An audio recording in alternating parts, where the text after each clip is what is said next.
Corporation and your sports network. Yeah, I've been closer to Jesus before, so can you help me out? Oh, can you help me out? Am I on my own? Am I on my own? Or can you help me out? Am I on my own? Am I on my own? Or can you help me out? Can you help me out? I've been scared to look in my soul.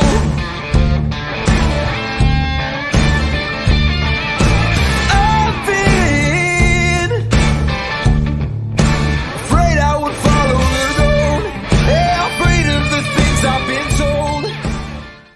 Hello, everybody, party people, whatever you want to be called. This is a Thursday episode of Running Point on Ysn, brought to you by Greenwood Chevrolet in Austin County. Anthony Hartwig, alongside Ty Bartell. And Ty, we have a packed show for everybody today. You don't want to miss any minute of it.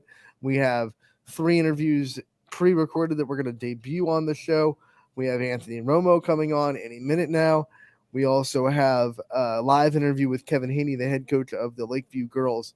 It's a fun show to be a part of. It's a fun show, too, if you're fans of any school inside the NE8, especially tonight on the girls' side of things. 3 coaches inside the NE8 that we're talking to, or that we have talked to over the course of the last 24 hours. Coach Fish, Coach Blanche, and Coach Haney, like you said. So we're very well within the NE8 today. Here's Romo. What's happening, Anthony? What's that? What's happening, Romo? Not much. I'm happy to be on. It's been a little bit. I was watching yesterday, and you guys said I haven't been on in a while, so I figured, hey. We love having you on, Romo, and we love what you are able to do, especially basketball-wise, around the area. I guess my first question for you, just because we haven't talked to you in a while, in the basketball that you've seen, we know you're over there covering that very fun Cheney's team. We know you're seeing the Hubbard side of things. We know you've seen Springfield. Just talk to me a little bit of just first impressions of early season basketball and some names that are sticking out for you in particular. I'll tell you what, I am really excited. I was talking about this on Power Hour yesterday. I'm really excited for this basketball season and see where a lot of these teams can go when we get down the line come playoff time. Obviously, Cheney, first off, some people were skeptical of how they'd return this year after losing their 3 stars and Cam Lawrence, Quincy Jones, and Sherrod Taylor. Those guys pretty much carried that program back to the varsity level when they came back, and they went to the district final each year, won 2 of them, lost in overtime in their first year as sophomores. But I'll tell you what, this Cheney team this year is not to be messed with. They've played some very good competition early on. You have seniors in Isaiah Williams and DaVinci McDowell who were prominent role players on that team last year, and now they've stepped up to the big stage, and they're really impressing. And you have other guys like Clive Wilson, Boston College football commit. You have Cam Sly, 6'4" sophomore. DeJuan Waller, 6'4" sophomore. There's more names I'm trying to think, but just that whole team together and Coach McGaughey, they're just so focused at the key at hand. They know what to do. They've been there before. They've played these big teams in years prior, and they're not backing down from any competition. Springfield, Jamie and I will be there tomorrow night, their season opener against Crestview. No, Alex Rothwell, he's been getting looked at by some colleges. They're big man. He's really good. They have Adam Wary, who's a sharpshooter, one of the best shooters in the area. I think last year he put that team on his back in scenarios. He almost led them to victory against Norwayne by himself in the regional semifinal last year. And you have Bo Brungard, who everyone knows Bo Brungard. We've talked about him so much during football season. For those who don't know, he's a stud on the basketball court as well. And then other players that have really caught my eye around the area, I mean, there's so many. You look at Boardman, I got to do them against Cheney the other night. They had Trey DePietro, their 6'6" big man, Seth Cervello, a very good guard for them. You have other guys like Camel, Kevin Moore, came back from Bookdale last year where he was on a phenomenal team with Chris Livingston, who ended up transferring from Bookdale to Oak Hill. He's top 5 recruit in the nation, Kentucky commit. and just the Valley's there's so many studs on the basketball court this year. It's going to be so much fun. The Steel Valley Conference in general. I mean, coming back, you had two teams that won their district last year in Cheney and Mooney, and then you also have an Ursuline team this year that is looking pretty scary. If they can put together a team like they had during football season, I mean, who knows? They could possibly make a run. Coach Gunther, he's had very great teams in the past, and I think that this year's no different. He has a lot of studs on his team, and it's a very well-coached team that can make some damage come playoff time. Let's talk a little bit more in depth about this game that you did on Tuesday. That shocker, Romo and Jamie get the buzzer beater. Almost a buzzer. It was a buzzer beater. It just wasn't a 3. Technically. Talk about what it was like. I mean, you guys called it brilliantly because, it's hard to adjust on that when the call is made last second and, all of a sudden it flips on you. What was that experience like? I've never seen a game end quite that way before. Have you? I have not. I have not been a part of a game that has ended like that. I know that it's very rare to happen in basketball. I know watching on TV, it happened in the NBA last year with Kevin Durant against the Bucks in the playoffs. He hit what he thought was a 3 and would have been a game winner, but his foot was on the line and the game went to OT. But I've never personally seen that in person. But that whole game was just amazing. Jamie and I have talked about it so much these past few games that we've done for Cheney. The atmosphere there is just like no other. It's not the biggest gym in the area, but man, does it get loud. That game against Boardman last Friday night, Boardman brought a great crowd. It's a big community. They showed out, and Harding as well. They came into Cheney. They were loud. The Cheney side was loud. The atmosphere is just amazing. And then the game, there were like 5 dunks, I think. There were a few dunks blocked at the rim. I posted the highlights on my Twitter last night.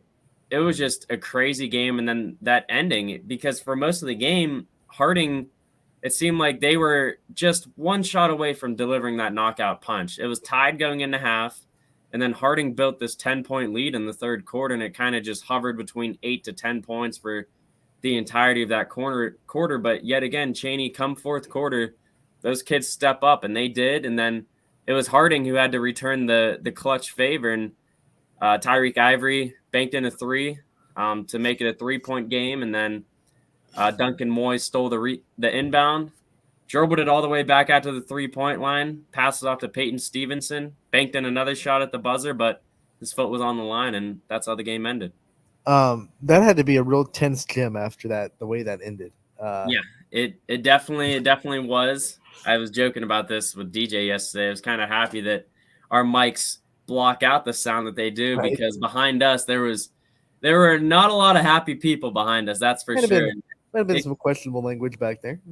Oh yeah, it was a very chaotic situation, and DJ or whoever from YSN posted the ending of the game on social media. It's kind of funny because it got cut off right before you'll see me walk across the camera, because I had never, you guys know I do the post-game interviews and stuff, and I had never spoken to Coach McGaughey before, so he wouldn't have known who I was. And I was so nervous the entire game, thinking in the back of my head, I got to get him after the game. I can't make sure he goes to the locker room first. And then, of course, the game ends. The students are flooding the court, and there's players jawing back and forth. And I'm just looking for Coach McGaughey. I'm like, please don't leave the court as soon as you can, because I got to get this interview. But I chased him down, got 2 great interviews, him and DaVinci McDowell.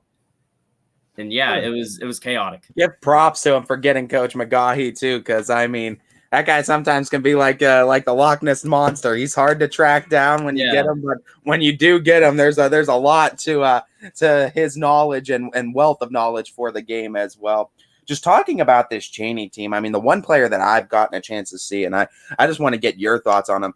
Isaiah Williams is a real deal, true point guard-esque type player. That he's a type of guy that he doesn't, similar to Terrence Pankey almost of Ursuline, to where he doesn't need to be putting up 20 points a game for you to be effective, but he is just so good in getting his teammates involved. I really think he's the key in why Cheney hasn't really missed a beat after losing all of that last year. And I think saying he's a true point guard is the perfect explanation of him, because even Jamie mentioned this in their game against Harding. Isaiah had a couple trips down where he would drive down the lane and he would have some easy layups because everyone on the court's expecting him to give up the ball, because he's such a good facilitator. He sees the whole court. He has great court vision, and he has some of those opportunities where he just has easy layups because people aren't really expecting him to actually put a shot up. They're waiting for him to dish it out to the corner, dish it back out to the top of the key. He has the ball on a string too at all times. He's one of the best ball handlers we have in the area, and he's one of the smallest players on the court. And I mentioned this, he's one of the shortest players on the court, but I think he has one of the biggest hearts. I mean, he leaves it all out on the court each and every night, and he never lets his head hang low. I mean, he was struggling from the line against Harding the other night, but that wasn't affecting the rest of his game. He was still doing a great job facilitating the court, getting his hand in the passing lane, stealing passes, and he's a really good player. It's funny that you bring up his size and how that affects his game. And all the years I've been watching basketball, if I go to a game, girls or boys, and I see a player that is smaller than average, I say to myself, we're gonna have to watch out for that girl or that guy, because that means that they're gonna have a bigger motor because they have to. That's the only way to play when you're that size. And Isaiah Williams no different. And especially playing on a team like Cheney, who is the real deal, and they're one of the best teams in the area, and not only our area, but Northeast Ohio. If there's a player standing at about 5'6", 5'7", and they're starting on a team that the rest of the starters are 6'1", 6'2", 6'4", 6'5", that he's definitely the real deal, and he has a skill set that's unlike many other because, like I said earlier, Cheney, they play some of the best competition in the state.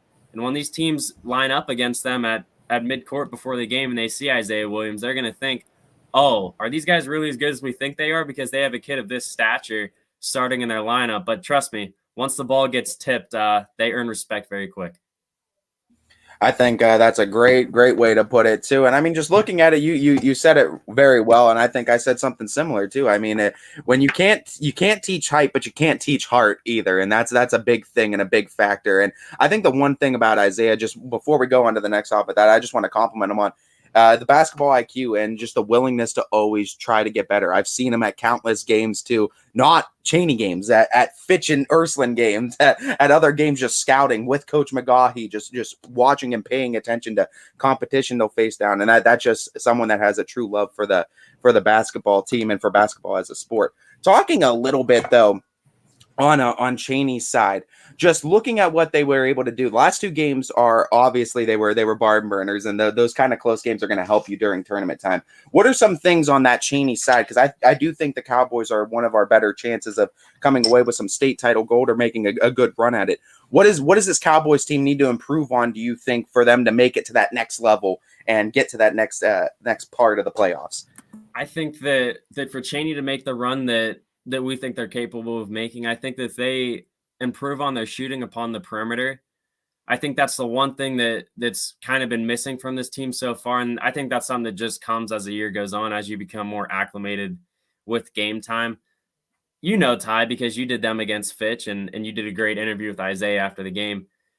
Cheney, their athleticism just oozes out onto the court during the game. They are one of the most athletic teams that I've personally been able to watch in my time being a sports fan. They just have guys up and down the lineup, and even guys coming off the bench that can throw dunks down. It's amazing. And that athleticism really shows because they always crash the boards. They're always getting second, third chance opportunities. But the one thing that they've struggled with, and it's shown in these last two games that have put them behind early on, is their perimeter shooting. It really hurt them against Boardman. They didn't hit their first three until about a minute left in the third quarter. But fourth quarter, they got hot. Isaiah Williams won on about an 8-0 run by himself, got them back into the game. And then against Harding last game, something that really hurt the Raiders was they had something like 16, 17 team fouls in the first half. So they started off great, but as the game went on, they were playing a little bit scared, not scared, but they were playing cautious on the court because they had guys with 3-4 fouls playing on the court, and that really helped Cheney out. But once you get through this district, and it's very hard, especially in Division II for our Valley teams, that, I mean, we've seen in prior history that whoever wins our district, they have a very tough draw in the next round because they're going to have to end up playing Akron, St. Vincent, St. Mary's, or Bookdale, or whoever it may be. But this Cheney team, their athleticism's there. I mean, they can hang with anyone that I've seen them play so far. But if they can just get that prominent shooter from beyond the arc, which DeJuan Waller has started to get more comfortable. He's only a sophomore. He's hit some clutch threes for them in these past few games. But I definitely think their perimeter shooting would be one of the few weaknesses that they have. And to add something to that, and obviously they've been in 2 close games, I would say situational basketball down the stretch of games. I mean, they lost late to Boardman, and if we're being real, got kind of lucky against Warren Harding that his foot was on the line. Otherwise, they gave up a steal on the inbounds, which is a big no-no, and gave up that last-second shot that probably, if Coach McGahe is talking to his kids, that shot never should have happened. And I think I talked to Coach McGahe after last game, as you guys had heard with my interview, and I think he knows he's coached in some very big games during his career. He used to coach at Kennedy Catholic, and he used to coach at Liberty before his tenure here at Cheney. He's coaching some big games, and I think that he can see these errors on the court, and he knows that a lot of this comes with youth, and these kids just have to become more acclimated to these game time decisions, these game time situations. And as the year goes on and they play more teams like Akron, St. Vincent, St. Mary's, Menor, CVCA, Medina, just teams like that, you're going to have to be able to make quick situations. Those are teams that show a lot of pressure. They're going to trap a lot, and they're really going to make you make plays to beat them. And I think Cheney, as the year goes on and they learn how to play sped up basketball with very high pace, I think that's going to benefit them so much come playoff time. Turnovers are another thing that they did struggle with, and like I said, that just comes with learning the game and dealing with pressure, because Harding was trapping almost the entire game, and that's what hurt the Raiders in that ball game, because they trapped so much and they were double teaming and they were playing such heavy up in your face defense that the ref was calling a good chunk of fouls, but Cheney, they persevered through and they made the right plays at the right times. All right, Romo, it's also girls' night on Thursdays, and I know you've been able to cover the Hubbard girls and talk to Coach Levesco a handful of times and a couple of their leaders. They're off to a one-loss start. Is it 3-1 or 4-1? 3-1. 3-1, looking to go to 4-1. First win over Struthers in 11 seasons, and they used a 28-row run to get there. What have you seen from this team, Coach Levesco, the personality he brings to it, and what they've been able to do early in the season? Yeah, so it's very unique to be able to sit back and watch the Hubbard girls basketball team, because I don't do any YSN for them. I actually do the stats for the team. So I'll be traveling with them tonight out to Niles, where they'll take on the Red Dragons. But I just think that something that has benefited them so much, especially this season and starting to show, is their experience. Last year, they didn't have any seniors on the team. And last year, they played in some pretty close games with some good teams that really taught them, as I was saying with Cheney, just how to make these decisions. And Coach really said it well in the last post-game interview. They just have to learn how to win. Once they know how to win these close games, they're going to become more comfortable in many more situations, and they'll start to thrive off of that. I think starting off with Grace Narcombe, who you'll be airing the interview with her after I'm on, I believe. She's provided great senior leadership. She's been a starter on this team for the last few years, and I think that even when she's not in the game and she's on the bench, she does a great job of keeping her teammates in the game, not letting their heads get too low. So I think she's just the great definition of a leader on the team. And then you have Peyton Slavesco, Sophie Murphy, who I believe was a big dog of the Valley last year, one of the weeks. Great players on the court. And I mean, really from top to bottom, you have Mary Frangos, you have Eleni Grillish, you have Liv Reese. I don't want to forget any names, but the list just goes from top to bottom. They have such great depth on the team this year, and I think that's going to benefit them as the year goes on, not only this year, but next year too. They only have 2 seniors on the team this year, and Grace and Gabby Jones. So I think that this year and next year, you're going to see some great basketball, some of the better Hubbard girls basketball that we've seen in a long time, because I really believe in Coach Slavesco's philosophy as well. He comes over, he used to coach at West Middlesex, he used to coach at Hubbard before that as well, but he coached at West Middlesex on the boys' side, and he was an assistant. They had some very great teams over there, and I know that he knows what he's doing. And if I was on the team, I know I'm technically on the staff, I'm the stat guy, but if I was on the team, I would have so much belief in what he's telling us, because I know that he knows what's going on the court. And I mean, just looking at that girls' side of things, obviously we know that NE8 is going to be super, super competitive, and it already has proven to be. obviously we know that one loss did come against the Poland team, and we knew going into the season, Poland and South Range have been kind of the kings on the girls' side over there for a while. What do you think, at least in that game, what did you see from Hubbard's side of things that was a struggle against Poland? Do you think it was more on the mental side rather than the on-court play? And what do you think it's going to take for them to finally get that win against the Lady Bulldogs under their belt? So I actually was not at that game against Poland. I was actually on the call of Youngstown State women's basketball that night with Richie, but I was able to go back and look at that game. And from what I heard, it was just from the standpoint of not making your shots. I think that Hubbard played great defense in that game. They just weren't able to hit some layups and some easy shots at certain times that really would have kept them in that game early on. It was only a 9-2 score at the end of the first quarter. Hubbard was still very much in that game. But I think that loss really stung for the team.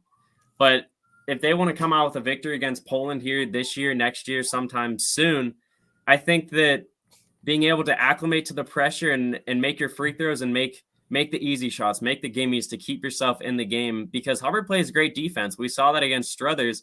They went down 12-1 in the first quarter. I know I mentioned they were down 15-5 and then used a 28-0 run.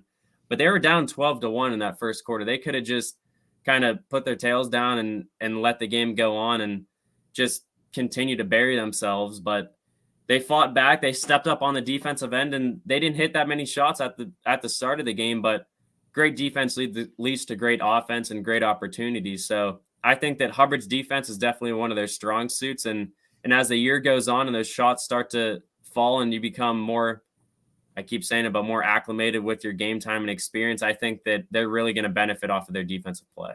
And Romo, you said it before, but now that I had a chance to sit down with her last night and talk to her, I think the presence of Grace Narkham in that locker room cannot be oversaid. What the leadership she brings, she's gone through stuff. Like, she's gone through more stuff than kids her age should have to go through, and she brings kind of that real and raw leadership to this team. And I think that helps so much. Yeah, I think that coming with experiences like the ones that she has went through, it comes forth with a lot of maturity. Going through some of the stuff she's gone through, it really makes you grow as a person. And I think that she just brings that great leadership to the locker room, not only on the basketball court, but on the softball field as well. I'm sure you guys talked about Hubbard was in the district final last year in softball and lost a heartbreaker on a walk-off to Marlington. Mm-hmm. But like I said, I mean, she knows she didn't have her best game last time out against Struthers. But on the bench, I mean, she was keeping her teammates into it. She was not bowing her head low. She could have went and sat on the end of the bench and because she was in foul trouble early. So she knew that she was going to be sitting for a good chunk of that first half. She got 2 fouls pretty early on, but she was sitting right there next to the coaches. First one up on the bench when players are getting subbed out, telling them good job, giving them a high five. And she did a great job from the bench of really keeping her girls in the game when they went down early. And I think that they really fed off of that, and that helped ignite the team's run there in the second and third quarters.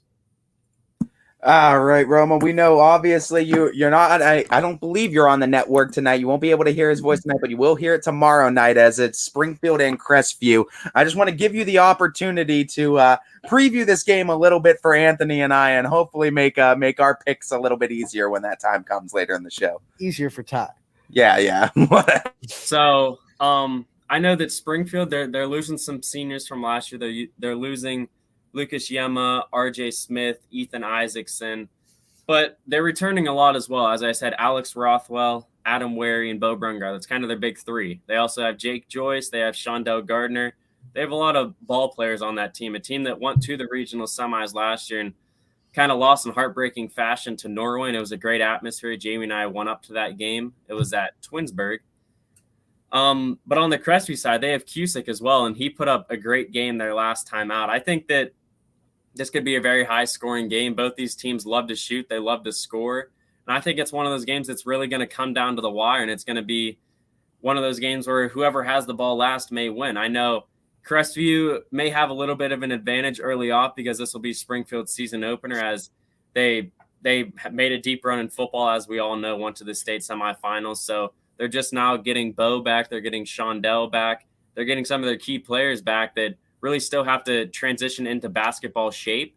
So I think, if anything, Crestview may have a little bit of an advantage tonight with this not being their first game, and they have a little bit of momentum under their belt from their last game. And also Springfield, this is their first game with a new head coach, so they're also going to have to adapt to that on the court. But I think that the skill sets that some of their players have will really make up for a lot of new things that they're going to have to deal with tomorrow night.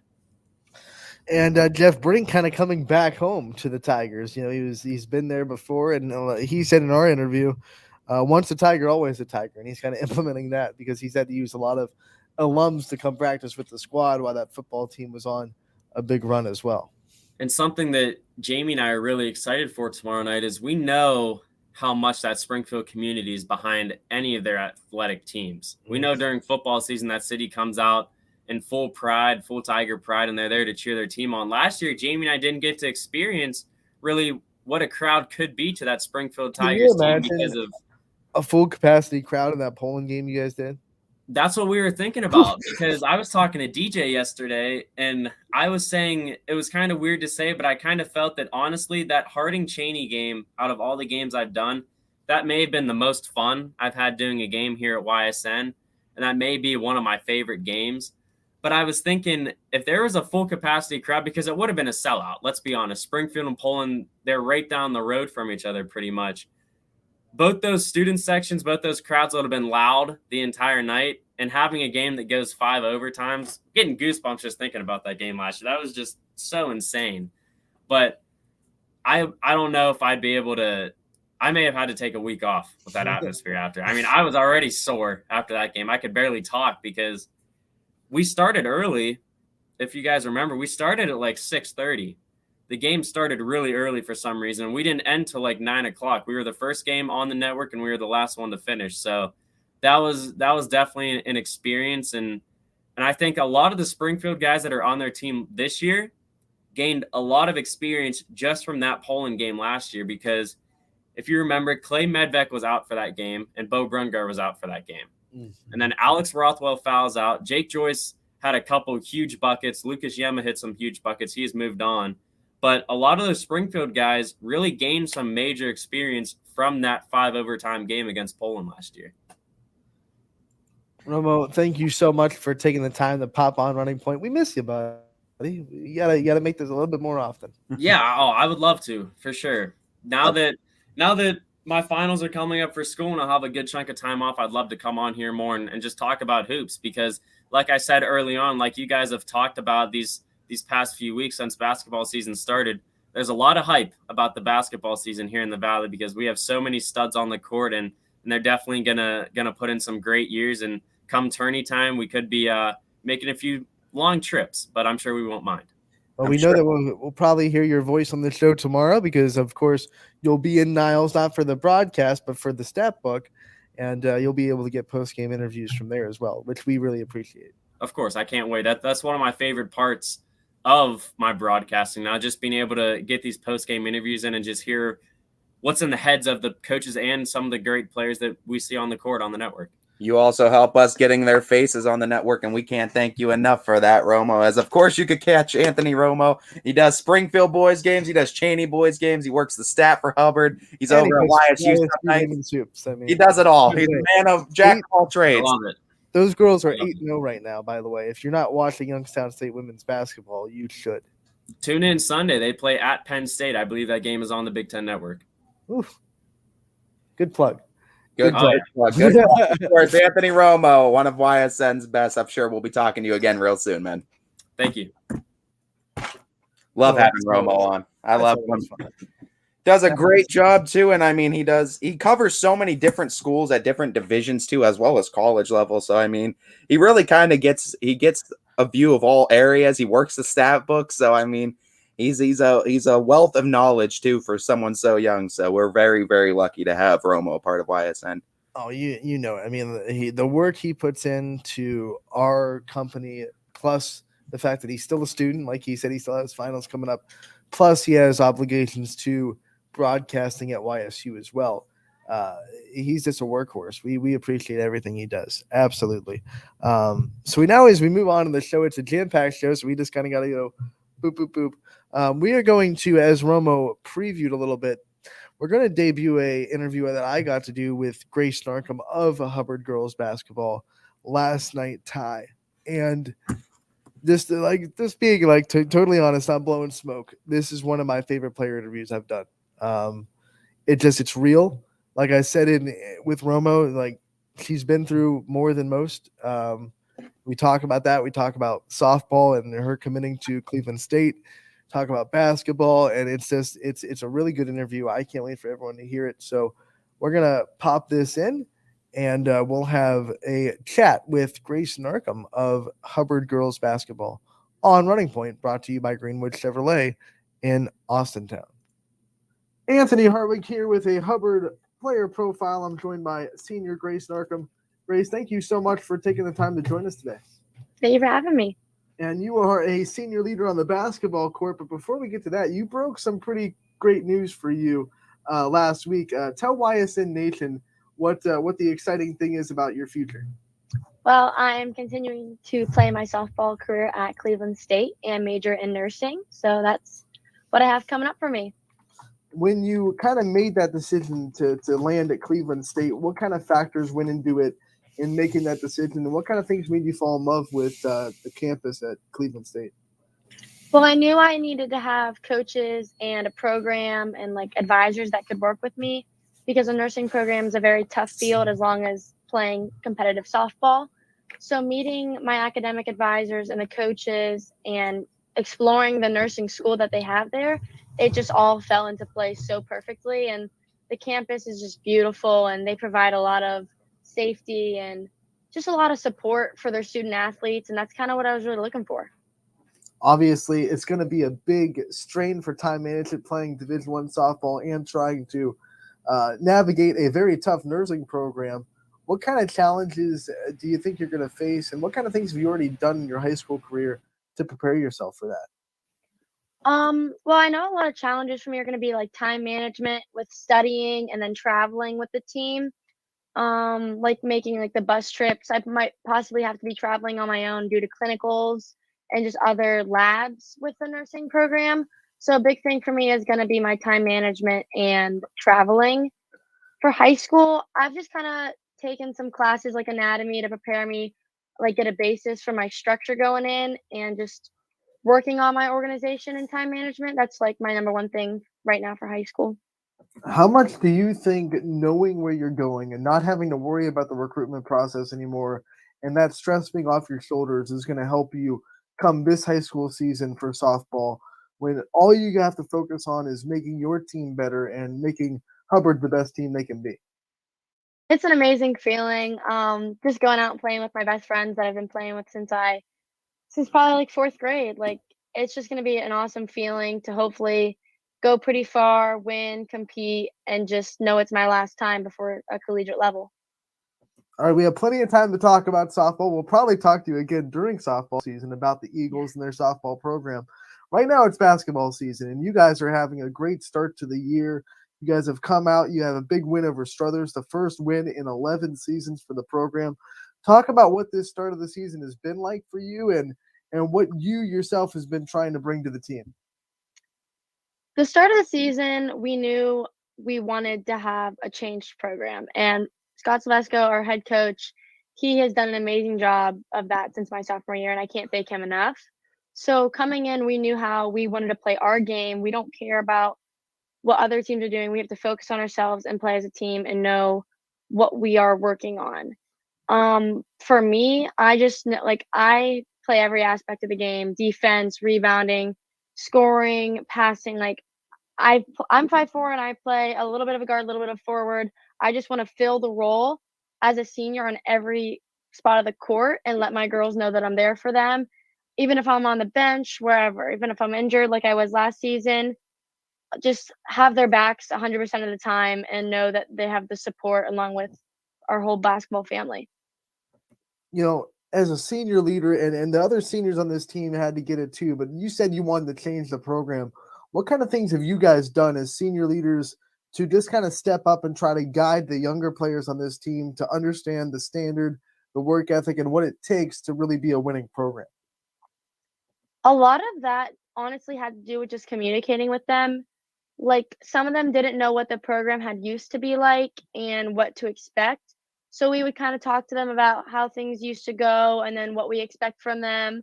Just the other day in the locker room, we were writing down on the board what we want to improve on, what we want to push towards, like setting new goals all the time, but focusing on little by little. We just kind of we talk to them, but then we also push them in practice. Coach is always talking to us, always hyping us up and letting us know what it's going to be. And he's very honest with us. So there's no messing around. One of the things that has really impressed us from Hubbard is the defense that you guys have put on already this season. You held Struthers to 38 points. They can shoot pretty well. Talk about what you guys have brought to this defensive-minded team and how much this team has bought into the defense. Defensively, we're just pests. We like making girls mad. We like getting up in their faces. We're not afraid to foul. Sometimes a foul isn't a bad thing. We just like to be aggressive and scrappy, and we're not afraid of anything. Those 50-50 balls, coach is always telling us they got to be ours, and most nights they are. We're starting to really come along with traps and everything. Like we're really pushing, and the main thing is our aggression, and we're just not afraid. I think the Hubbard community is really backing your family right now. We were at the volleyball game for your family. We know what you guys have been going through.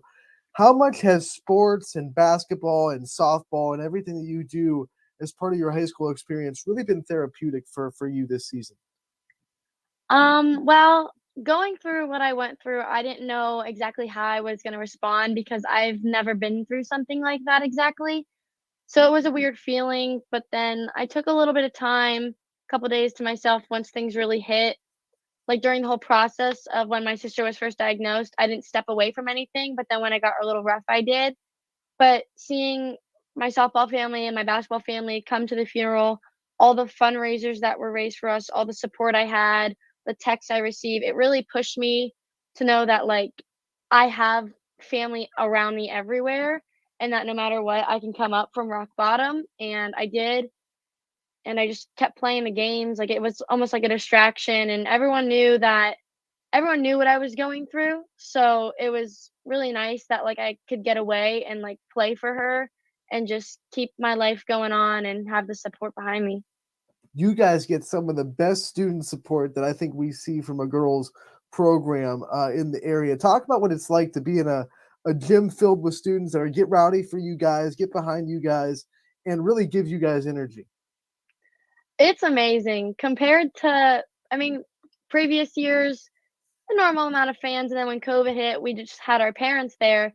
It definitely sets the tone because you're not only competing against the other team, you're competing in front of your friends. Like you want everyone to be hyped for you. And it really helps us. It really does because it sets that atmosphere and we just love it. We feed off of it. Talk about Coach Silvesco, what it's like being under him, what it's like being coached by him, what he brings to this team, and what he's taught you, not just as a basketball player, but as a person as well. He brings a lot of love and family to this team. He has breathed family into us. Ever since my sophomore year, getting a new coach, it was a little different and we all had to adjust to it. But he made it clear the very first day he wanted to change the program and he's not afraid to hurt people's feelings. People love him, people hate him, but as a basketball family, we are so appreciative for him. He just always makes us work hard and he knows what's best for us and he supports us 100%. And no matter win or loss, bad game, good game, he supports us and runs with us all the time. And there's nobody he'd rather be with. And the fact that we know that is just an amazing feeling. As a person, he's really taught me to just never give up and not let the outside noise affect my game and my life and to just focus in. And I can't be more appreciative for him. And I feel like the team has embodied his personality so much with this, like you said it before, the mentality of, we don't care. We'll get in your face. We'll be pests on defense. We don't care how you react to it. We're trying to, you're trying to get into other teams' heads. Tell us something about Coach Silvesco outside of the sidelines that maybe we don't see at the games that we're covering. He definitely has to keep it cool. Not in a bad way, but he's just so excited for us. He is our number one supporter, so he can get a little emotional. He can get a little angry, but we love it and we feed off of it. He's the biggest motivator we have. He's loud, he's intense, but he does what's best for us, and we just can't get enough of it, and we all act like him. What are some things that you do personally when obviously you're playing sports, you're doing multiple sport athletes, so the time management has to be a lot. So in times when you need to just slow yourself down and just maybe turn your brain off a little bit, what kind of things do you like to do to relax? Honestly, I'm go, go, go 100% of the time, so it's kinda hard to find that downtime, but most people may not know, but I'm a very big Christian, and I attend Victory Christian Center in Coatesville, so a lot of time I will go there to kind of slow my brain down, get some time in my Bible, talk to my friends who may be trying to do the same thing, going into worship. A lot of that is a big aspect of my life that many people may not see. Speaking of that, I mean, obviously, how much does your faith help your game and the way that you're able to play, the way that you do play, and the way that you lead as a senior leader? How much does your faith kind of impact that? It's tremendous. There's so many times where I would get down on myself. I'm very, very hard on myself. So knowing that in an aspect of God that He has the plan for me and that I can push through and have strength, it just always bounces me right back up. And honestly, it helps other girls too when they see that. Like prayers before games have really helped. We do that a little bit. We started it in softball season, and girls really loved it. And it's just a nice light to shine on others. You know, I got to ask you this, especially because you're a softball player, and softball, baseball players sometimes get a little superstitious. Do you have any pregame routines that you like have to stick to, and if you don't, you're gonna feel off for the rest of the night? I don't know. I feel like I'm all over the place because sometimes I'm like pushing to be on time with how much I have going on, but definitely not stepping on the white lines in softball. There was a little inside joke about drinking Mountain Dew. All my friends know, which I know isn't the best for me, so sometimes I don't, but those two are probably the biggest ones. Hey, I'm with you. I'm with you all the time. It's just an energy booster. You know, you need it. You need it sometimes. Talk about the transition. Obviously, you got a lot of basketball left, but you've done it 3 times now. What is it like going from basketball to softball and changing the mindsets and just going from one sport to the other? It's hard. There's no off days. I mean, last year when our softball game was over and it was the end of the school year, I saw my coach, Sylvesco, that same night we lost districts, and I was like, I'll be in the gym tomorrow. And he's like, no, take your time, take your time. I was like, nope, I'll be there. There's no off days as an athlete who really wants it. And you just got to adjust. Like, I have the same mindset for every game, every sport. I'm full go 100%, lay my body on the line. And it's just, I love it. To take this interview back full circle, because obviously we started with you committing to be a Division I athlete. A lot of people dream it. A lot of people want to be it. What advice would you give to younger players that are trying to aspire to be a Division I athlete, whether it be softball, basketball, volleyball, whatever it may be? What kind of things have you experienced that you would kind of give advice for the younger generation trying to get to where you're at? Definitely don't give up. When COVID kind of hit, I just didn't do much. I wasn't into emailing schools. I wasn't into all that. I didn't get to go to any camps or visits, and then Division I schools were not allowed to come watch you play. So it was really hard. And I was actually committed to a D3 school for a little while, and like I feel like I rushed my decision. But it's never too late to change your mind and take the path you sincerely want to take. So my biggest advice is don't let others dictate your career and your future. And just definitely don't give up and keep in contact with those coaches because the more you bug them, the more they love you. Grace, thank you so much for taking the time to join us today and sharing a little bit of your journey, a little bit of your experience. Congratulations on committing to Cleveland State, and we look forward to talking to you again real soon. Thank you so much. I appreciate it. That was a interview with Hubbard's own senior leader on basketball and softball, Grace Narcombe, and now we are back on Running Point. And Ty, you know, you got to sit and listen to that. Unfortunately, you had other stuff to do; you weren't able to be a part of it. But what are some of your takeaways? I mean, that like I said, that was a really good interview. No, it was a fantastic interview, and well spoken is Grace too, and I just want to give her a compliment to that too. And I mean, like we said, terrible thing that you have to go through, and I mean, battling adversity is sometimes in life is some things that certain people have to do that other people don't have to do. There's certain challenges that we have to face that other people don't have to face, but props to Grace for not only facing those challenges, but exceeding and getting herself into a position to have a truly fantastic life and a fantastic career. If she chooses to stay in sports, if she's able to stay in sports, or whatever she decides to do when going to college, we know she's going to be playing sports then. But congratulations to the Narcombe family, and congratulations to Grace especially. She well deserved.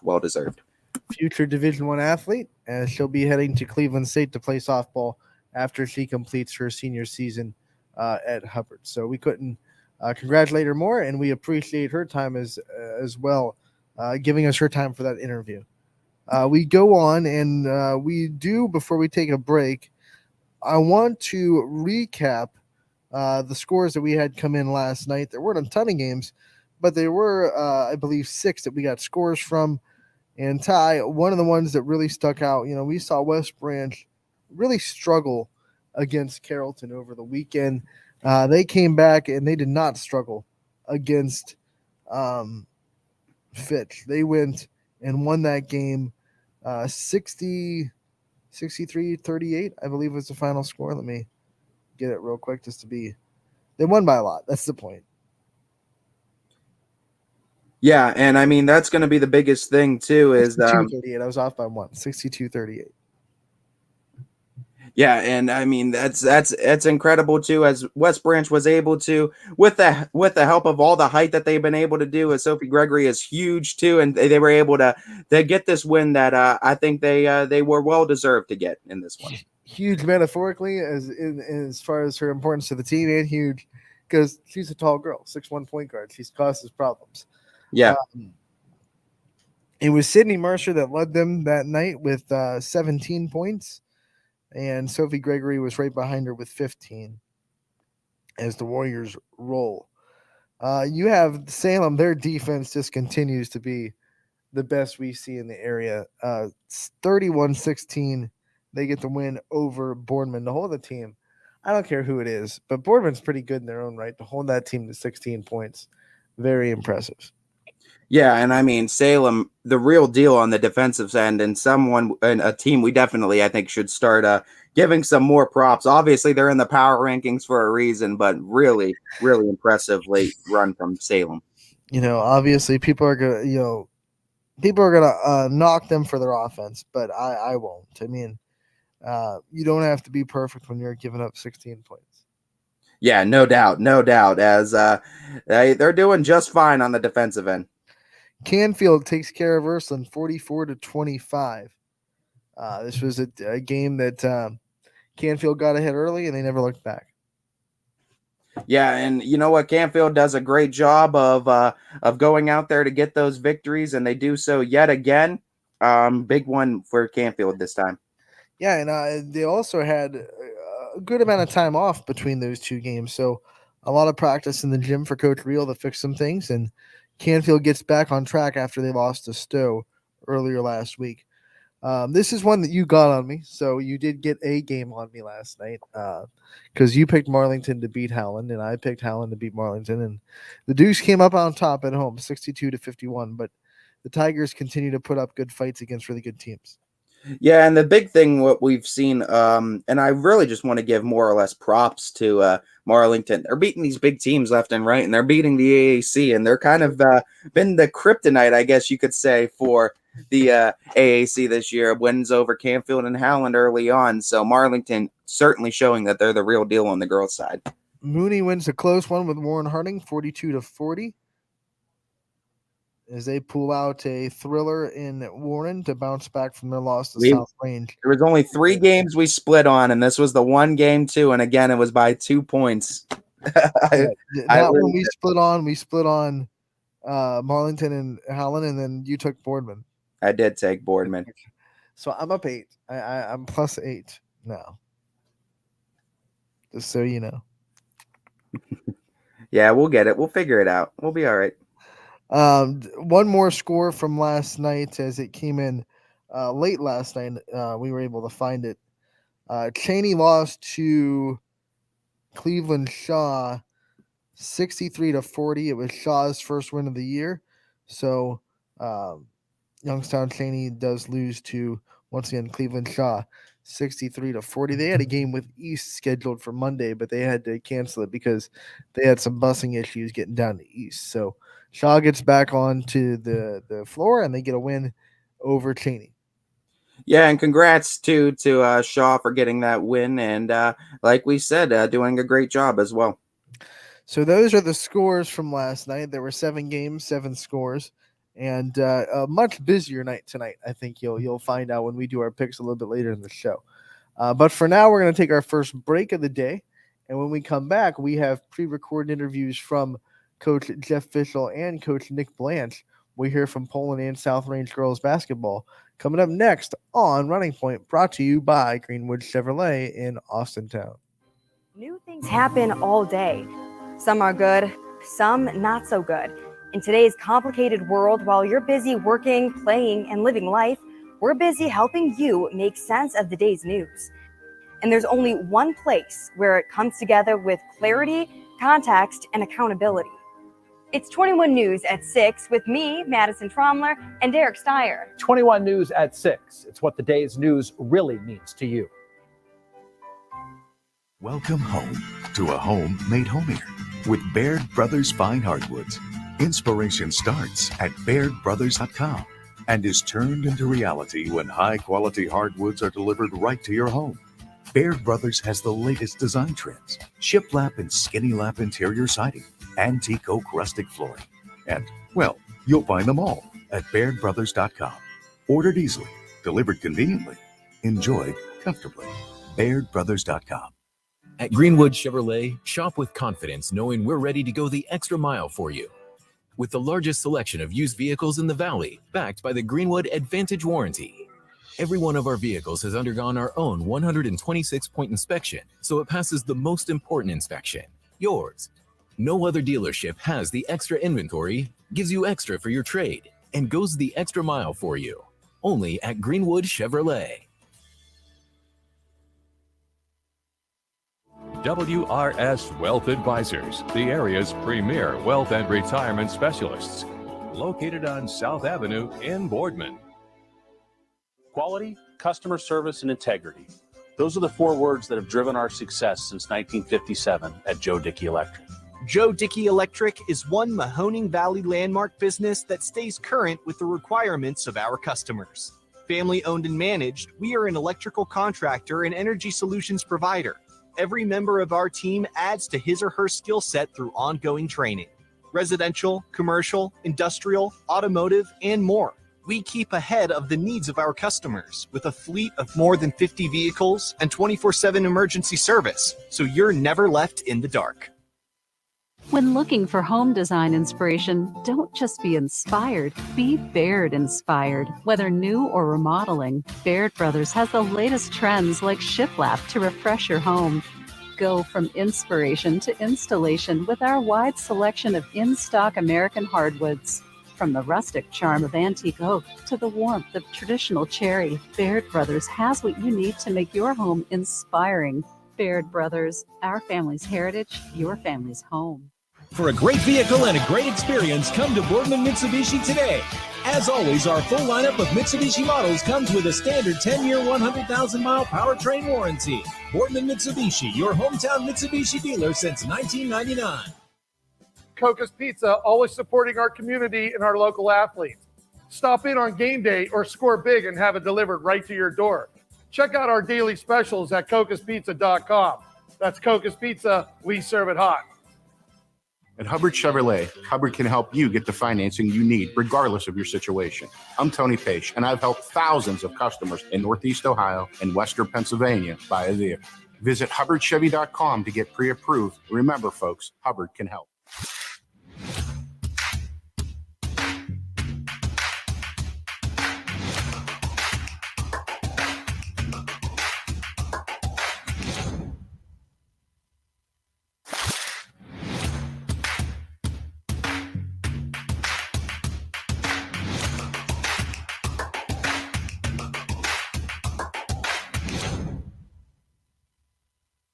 You're not waiting to see what the world has in store for you. It's more about what you have in store for the world. All you need is the opportunity. All you need are the resources of a large university and the advantages of a personalized academic setting where you can experience new worlds in the arts and sciences, business, and education and make them your own. We are where you shape your future. We are Youngstown State University and proud. Welcome back to Running Point on ysnlive.com, brought to you by Greenwood Chevrolet in Austintown. Anthony Hartwig with you alongside Ty Bartell. As we continue today, we're going to be talking to two coaches in the area, pre-recorded interviews with them. We're going to debut them. Let's start with Poland and hear what Nick Blanche had to say about the start of the season that he's had in the last couple of weeks in Poland for their program. And then we'll talk to Jeff. We'll hear from Jeff Fischel after that. So, and then after that, it's Kevin Haney. So we got 1, 2, 3, bam, bam, bam. NE8 coaches right here. Without further ado, let's hear from Nick Blanche, the head coach of the Poland girls basketball team. Anthony Hartwig here with a Poland Bulldogs girls basketball coach's corner with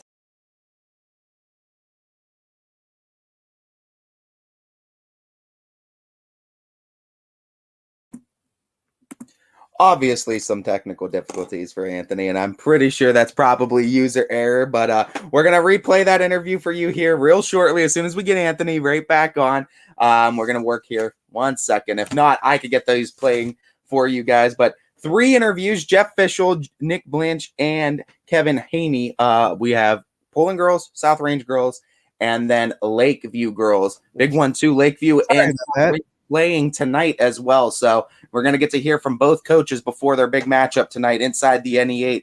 And this Lakeview team all of a sudden is becoming a wild card team. So exciting times happening in NE8 girls action. Glitch Gremlin's going to skip. Let's just rewind and try that again. Yeah, we'll go. Retake. Oh, man. So here is Nick Blanche, the head coach of the Poland girls basketball team. Anthony Hartwig here with a Poland Bulldogs girls basketball coach's corner with Nick Blanche, sponsored by WRS Wealth Advisors. Nick, thank you so much for taking the time to join us today. Thanks for having me. Always a pleasure. You got a handful of games in since the last time we talked to you, and you guys are undefeated. What have you seen from your team so far? What makes you happy, and what has worked so well for you guys? The biggest thing that I'm happy with is we are becoming less selfish. We started the year out, it's a good thing when you have a big name in your lineup, and we've been blessed to have a lot of big names over the years. But this is the first time in a while where we haven't had that big name. And so when you don't have that big name in your lineup, you have a lot of people that want to be that big name. And they try to do things, to have that spotlight on them. And that's where we started this year. And it's a credit to the girls. They've worked through that a little bit. And now they have really focused on the team concept more than what we started with. And these kids now are buying into the concepts. They are sharing the basketball. They don't really care about who gets what. And our scoring column reflects that. I mean, we have a lot of people chipping in every game, and that's the way this team's built. This team we're putting the ball in one girl's hands. And, we've never tried to be that, blatant to put it in somebody's hands. But when you've got somebody who can give you 18 to 20 a game consistently, you've got to feed that. But we're not built like that this year. And that's the biggest thing with the kids. I mean, they're working hard and there's no me. And as long as we stay like that, we should be okay. But if we go backwards, then the train's going to come derailed, and whoever it is that wants their points, go get them, because it's going to be meaningless, because our team isn't going to be doing what it's capable of because you had to get your points. So hopefully we can stay on the right track. You guys come out of the gates real strong against Austintown Fitch, especially on the offensive end, scoring a really balanced offense in that game. How important was it for this young team to kind of get that confidence boost right out of the gates and be able to say they go on the road and they are able to beat Austintown Fitch and have that much success? How important was that to the rest of the schedule so far in building the confidence of this quite young team? That was huge, but not it was huge for them. It was huge for the coaches because, again, Fitch had a couple games under their belt. I mean, that's huge when you're taking the floor for the first time in a new season, and they've had a few. They're on their home floor. I mean, we had a lot of things going against us that game, and we had to overcome those things. And we did a real nice job of that. And the 73 points, again, that was split up in so many different pieces. And I thought that was great for everybody, because it's like, if you're going to preach that as a coach and this is what we need to do, and then it doesn't happen, it's kind of hard for the kids to buy into that. I'm like, okay, coach, you said that, but we scored 16 points. Like, it's not working.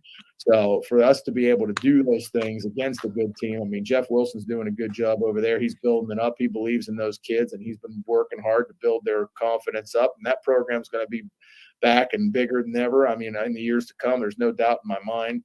So, and Zeta, what she can do, and for us to be able to control her after a strong start that she had, I was very pleased. We went through a lot of adversity for the buildup of that game, and through that game, I mean, they jumped on us early, got ahead like 15-9.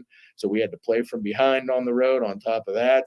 And our kids did not pucker up and get soft or feel bad for themselves and pout. They sucked it up, and they made the next play, and they cheered for one another and did the things that we needed to do to be successful. And we were fortunate enough to get out of there with a win. So I was very pleased and very thankful for them believing in the concepts that we're trying to instill. One of the ways that you guys have been so balanced is because your young players are confident in themselves. They're confident to be aggressive on offense, confident in their ability to play aggressive defense as well. What have you seen from the confidence level, and how has it kind of been instilled into these kids that are either getting their first varsity time or getting a lot more varsity time than they have before, to instantly kind of be confident in their own abilities? Well, we always tell them, if you're going to make a mistake, make it aggressively.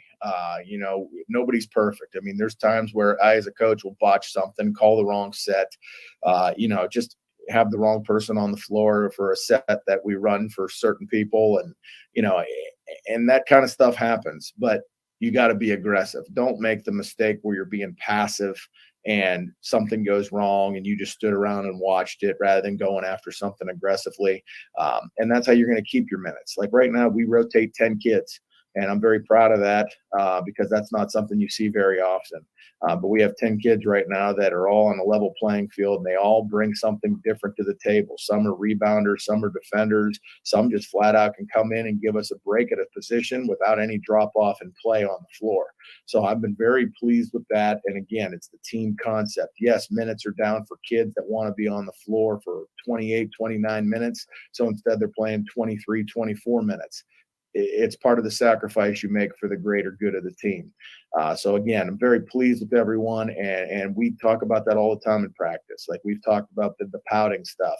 You miss a shot, and then the head goes down, the ball's going down the other end of the floor in transition, but yet you're down there sulking because you missed the shot. What good does that do? The shot's not going to go in. It's already been missed. Go make the next play. Get a steal, get a box out, get the rebound, start the transition for us, and we preach that quite a bit because, again, we have a lot of young kids that are learning, and they miss a shot, and they're embarrassed, they're disappointed in themselves, and then they sit there and just show it. So we really worked through those things as well, and it's a process. It's not going to happen overnight, but again, credit to those kids because they're listening and they're trying it. Even though they're frustrated, they'll shrug it off a lot quicker now and go make the next play. They're never going to get yelled at for taking a good shot. I don't care if you miss it. The only time I get upset about a shot is when you're defended and you just have to get yours and throw something up to say you got a shot. I hate that. That's that selfish kind of crap that I'm not for. I'm not the coach you want to play for if you're about your stats. And other than that, take your shots as long as they're good shots and there's something in your range. I'm good with whatever you do. Let me go into the future now, because you guys finally get a home game tomorrow night, and it feels like you've been on the road forever. What's it going to feel like to finally be able to open the season under your home roof and be able to be where you guys are comfortable, where you guys practice, and have more fans than the other team with your home crowd? Oh, it's going to be great. I mean, and tomorrow with Struthers travels well. So I know they're going to come in and they're going to bring their crowd. It's going to be a ruckus atmosphere. There's no doubt in my mind. But I am excited to be on the home floor. It's always nice to be here. And we follow that up with Saturday with United Way, which I'm always that's an extra special one there because of what we can do for our valley. You know, participating in that event and all the money that comes in gets donated to the United Way. So it's a nice back-to-back. But I don't mind being the villain on the road either. You know, like some people hate leaving their confines. I don't. I enjoy getting out there and going to try and play the spoiler on the road. But it's been good to us so far this year. And like I said, but it will be nice to not have to pack up and load on a bus here and just be able to get here in our area, know what we're doing, and get our home fans back, the fans that have been in the area and waiting for this first home game that they don't travel, obviously, and they just come to the community games. And they're going to be out here tomorrow night for us. So we're super excited to have them back, especially after last year with limited crowds and everything else. So it's going to be a great night. Let's talk a little bit more about the Struthers team. What kind of challenges they're going to bring to the table? What fans should expect from this game, and what's it going to take to get the win tomorrow night? Well, we're going to have to be more physical. We've got to bring the fight to them. Struthers is always scrappy. They get after it. They don't care who they're going up against. From the time I was an assistant coach all the way up, they've never had a team that has not been physical. And then, of course, you're going to have the presence of guards over there that can shoot the basketball, attack the basket. You've got post players down there that are physical. They're going to grab rebounds, look for putbacks if you don't put a body on them. So we have to be the aggressor to answer your question. We have to take the fight to them and make sure that we set the tone for the night in our place. Because if they come here and knock us backwards, that gives them the momentum and it puts us back on our heels. I mean, they're going to be a little hungry. They're coming off a disappointing loss, and I know that that's what they're going to want to do. They're going to want to get back on the right track. They're going to be motivated. It's a backyard rival. And like I said, I know Coach Nieder will have them ready, and they're going to come here, and we'll be ready as well. So it should be a great night. And now let's talk a little bit about Saturday. You mentioned the United Way and how proud you are to kind of be a part of it. You've been a part of it for a while. It's been hosted by Poland for a while. What's that mean to you to have it back? Obviously, we couldn't have it last year because of the COVID-19 situation. What's it mean to you to have it back, and what's it mean to you to be able to play in it and then also host all the other teams that get to come in and play in it as well? I think it's great. We're very fortunate to have the facilities we do here. I mean, our old PE gym that used to be our main gym, like when I played here and stuff, they would never be able to hold this event.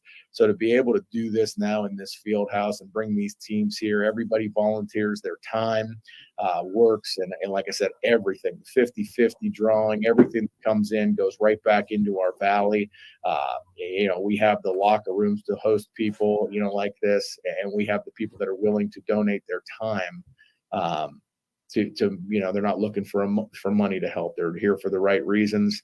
And like I said, I always say this every year we play in this thing. There is no loser on, I don't care what the scoreboard says. You participating in this event has brought your fans, which and then in essence has brought that income to get through the doors for the day, the 50-50 drawings, the raffle baskets, everything else they have, concessions, and all of that goes to help people in need.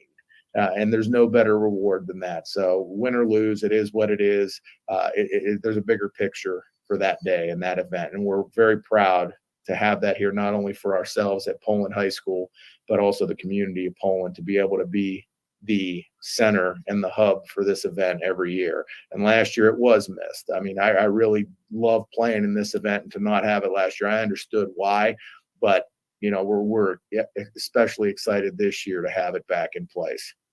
I know you guys don't like to look ahead as coaches, and you're focused on the next game, but because we won't talk to you until next week, we got to preview a little bit that West Branch game. Obviously, two programs that know each other so well. Walter Fields does a great job over there. What do you expect from that game, the X's and O's, and how fun is it going to be to play that storied program? Oh, we are in a tough stretch of games right now. I mean, we go Struthers tomorrow and then into West Branch and then South Range start off next week. I mean, these are all quality programs. Walt, I feel, is one of the better coaches in the area. I mean, his program is always there at the end of the season, always successful. Kids are fundamentally sound. It doesn't matter who he graduates. I've been hearing those stories for years about, oh, now he's graduating this class, he'll be down. No, he's not, because he's a good coach, and he knows how to get his players in positions to make them successful, and he knows how to teach defense. He knows how to teach offensive concepts that'll be to his players' strengths. So his kids are going to come in here. They're going to want to set the tone. It's a big game for them. They're going to be on TV, streaming online as well. And plus, Poland, West Branch, we've had a lot of good battles over the past few years in the tournament. They've beaten us a few times. We've beaten them a few times. It's just a good rivalry of two good programs. And I'm happy that, we could be mentioned in the same breath as them as a quality basketball program. We've come a long way, and I'm happy to be in there. I'm still in his shadows, and, so is our program in a lot of people's eyes, and that's fine. He's earned that respect. And like I said, I look forward to a great battle on Saturday and getting tested once again by another solid West Branch basketball team. In the final game we have to preview before we talk to you again next week, obviously South Range on Monday. This has become kind of the rivalry in the NE8 the last couple of years. Last couple of years, it's come down to you guys. A lot of people think, this year it might be a little bit out open, but early goings, you guys are both undefeated in the league. Talk about this game and what it's going to take to go on the road against, maybe your biggest league rival. Yeah, and like I said, I don't get into that as far as who's biggest, who's not. I mean, every game we're getting somebody's best shot, and that's how you get set up for failure if you believe that you're better than somebody just by showing up.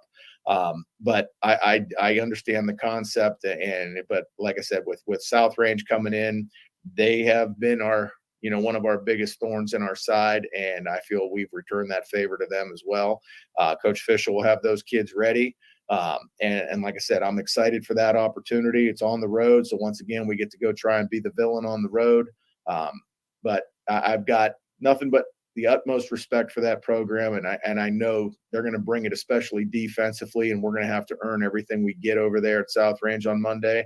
It's early in the year, but a lesson for a lot of people is don't write people off too soon, because I know a lot of people have written our programs off. We've heard a lot and been asked a lot off the record, from different sources. And, what are you going to do? And my personal favorite question was always, are you concerned with the state of your program now that Jackie Grisdale has graduated? And that's one of those that I understand you got to ask your questions, but I've always kept that one in the back of my mind. Like, we were always bigger than one person, but in the eyes of some people, though, that's all they think you got. And that's why I said this year we have 10 kids and we just go by like the no names, because we don't have that big sexy name in the lineup, and I'm fine with that. But that doesn't mean we have nothing in reality. That's just your opinion, and I don't mean you personally. I know it wasn't you asking the questions, but it's one of those. Same thing over there with South Range. The concern has been who they aren't rather than who they are. And they're still a good basketball team who's well coached, and they're going to make some noise throughout the year this year because they have kids that are going to work hard and believe in their coach and do what they need to be successful. So again, just long and short, just don't write anybody off before the season starts, because you never know who really is working hard behind the scenes. And good programs are always going to be good as long as they have that leadership up top and then followers underneath who really believe in what their coach is preaching. All right, before we let you go, I always like to end Coach's Corners with maybe a little bit of a personal side, take the pressure off of all the X's and O's of basketball. As the season kind of gets into its full swing and you get busier and busier, obviously, your family, they have to kind of make the sacrifices too. They show up at the games. You don't get to see them as much as probably you would like. Talk about your family, what it's like to kind of go through this season with them, and what it means to have their support during this long basketball season. Well, without my family's support, I wouldn't be able to do this. There's a lot of sacrifice. These players sacrifice, their families sacrifice, coaches sacrifice a ton too. My kids probably sacrifice more than most because dad's not at a lot of stuff. And that's hard for me to say because I love my kids, I love my wife, but I miss a ton. My daughter, she plays basketball, and I probably won't see her play until the middle of January because they have games nights, we have games, or games nights that we practice. Like tonight, they play at Lakeview. At 5 o'clock, I'm never going to make that because we practice, till 5 o'clock, 4:45. So, it's very challenging for her. And probably the hardest thing for me to do is when they ask me, Dad, are you going to be at my game? No, I'm not going to be there, and that still gets me, but it is what it is. My son, I was able to catch a little bit of his game. I caught a quarter the other day, quarter and a half before we had to hop on the bus and go over to Niles. We didn't have a JV game, so we had to leave a little bit later. So it worked out for me because he had a home game and I was able to catch a little bit. But again, I'm not asking for any sympathy. Every coach that cares goes through this, but it doesn't make it any easier. And my wife, God bless her, she tries to cover the grounds for me and be that parent support for both kids when dad's not there. And that's why I say, like, I love coaching. I love these kids. They're family to me, but my real kids, my real family, they suffer a lot. And it's not always easy to deal with or look myself in the mirror, knowing that I'm deep down. They'll never tell me that, but I know it hurts their feelings for me not to be there. And it equally hurts me. So just take it year by year. I believe in these kids. I enjoy this. But there's a lot of sacrifice too, which is why sometimes when you take all the grief and the sideways comments and some of the stuff you got to deal with as a coach, you almost just want to sometimes, just let those people know you really have no idea what I'm doing for these kids. It's easy for you to cheer for one kid. Try cheering for 20 kids and keeping everybody happy. You got the easy part, and my own kids who love me more than anything in this world. And I got to disappoint them on a regular basis to be here with your kid and make sure that your kid has a successful career, and a successful team this year. And it's hard, it really is hard. But at the end of the day, it's a decision I make. I live with it. And it is what it is. But every good coach, I think, out there sacrifices, and they understand exactly what I'm saying. I think I speak for everyone at YSN when I say we love your family. We love the support they give us. We love seeing them at the games, and we just you're one of the favorites, Coach. So don't forget that. I appreciate that. Thank you. Thank you so much for your time today. Good luck the rest of the week. We'll catch up with you again next week to talk about some results and how you guys fared in the next 3 games. All right. Hey, real quick question. Who you rooting for Monday night? Oh.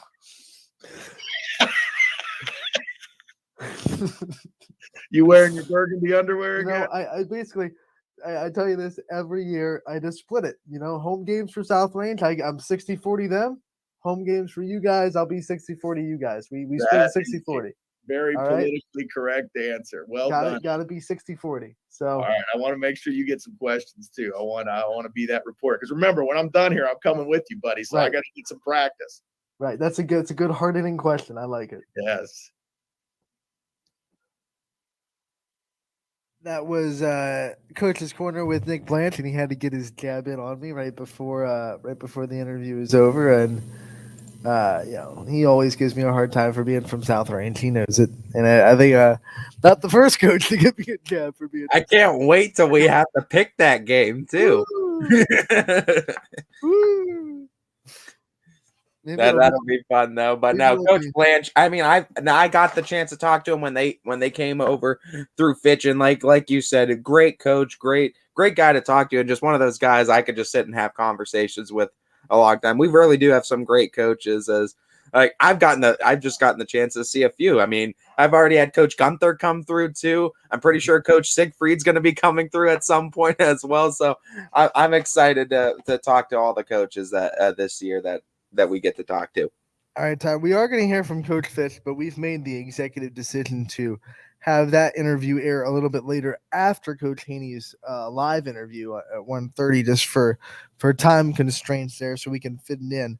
So now we are going to go right to our picks for tonight. And Ty, you're in a hole. You're in a hole, buddy. I don't know what else to tell you.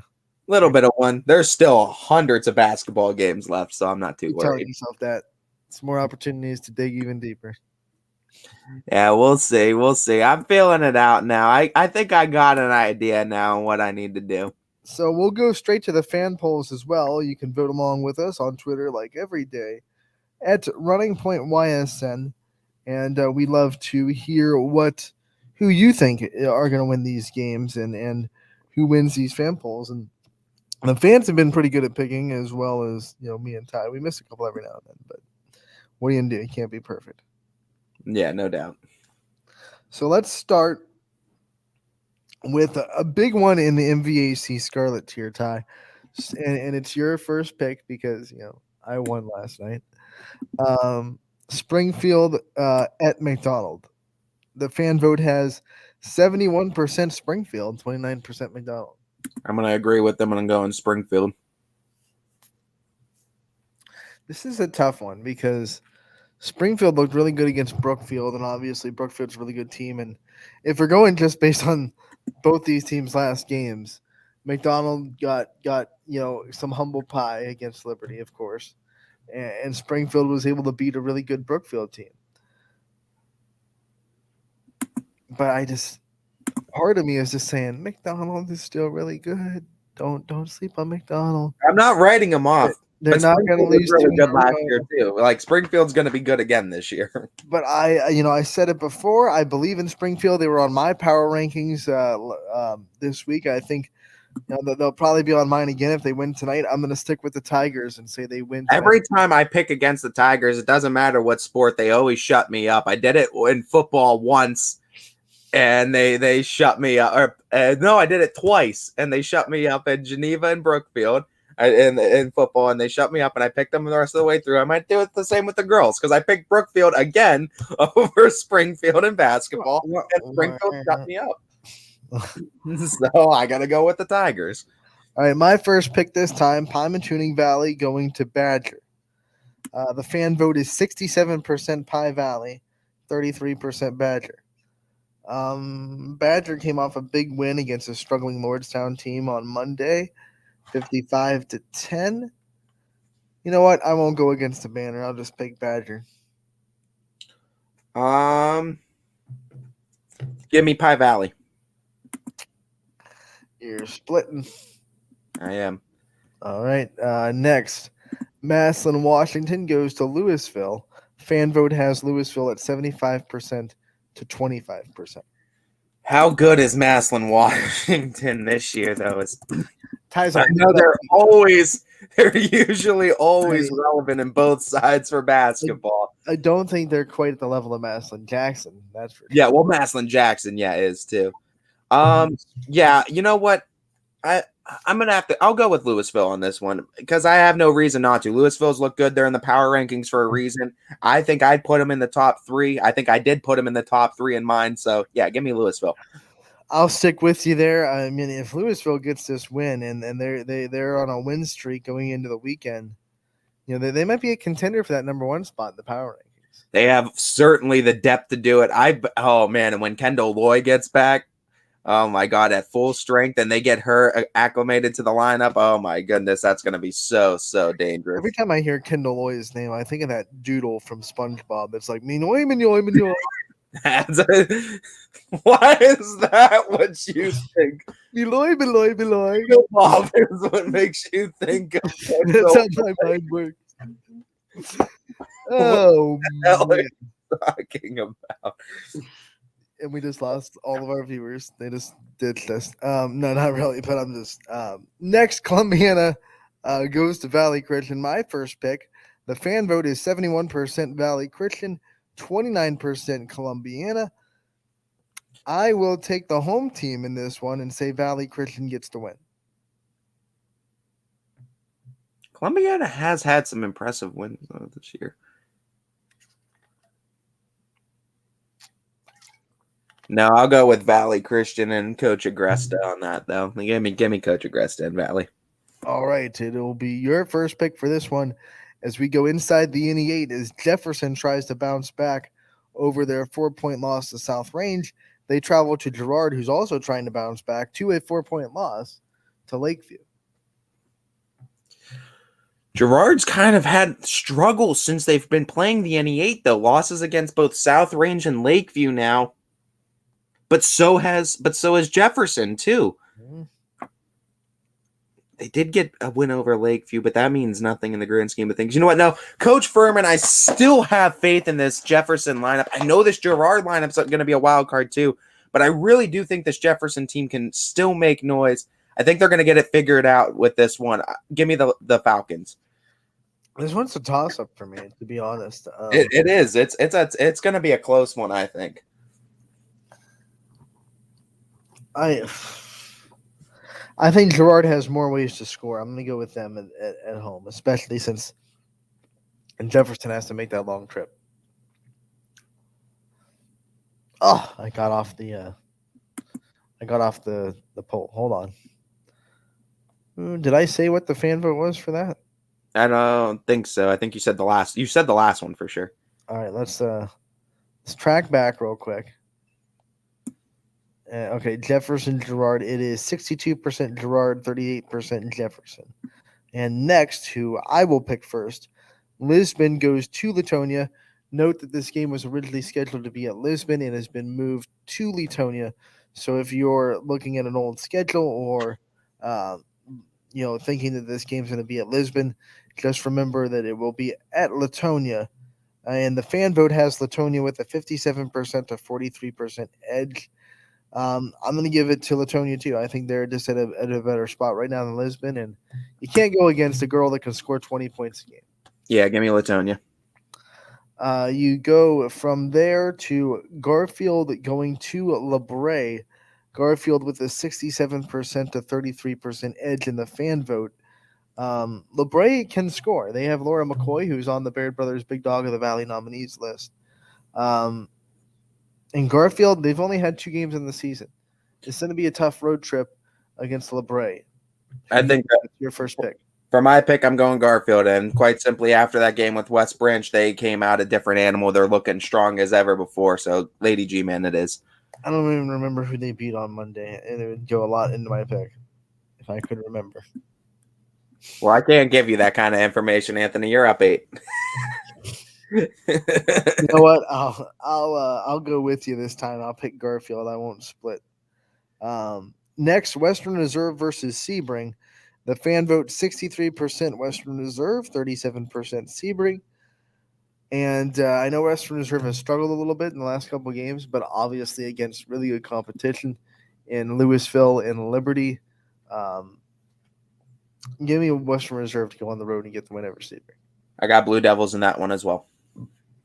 So we'll go on to Harrison Central going to Beaver Local.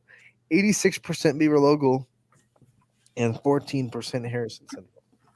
Don't have to ask me twice. Beaver Local. All right, Beaver Local it is. We'll rock the banner on that one.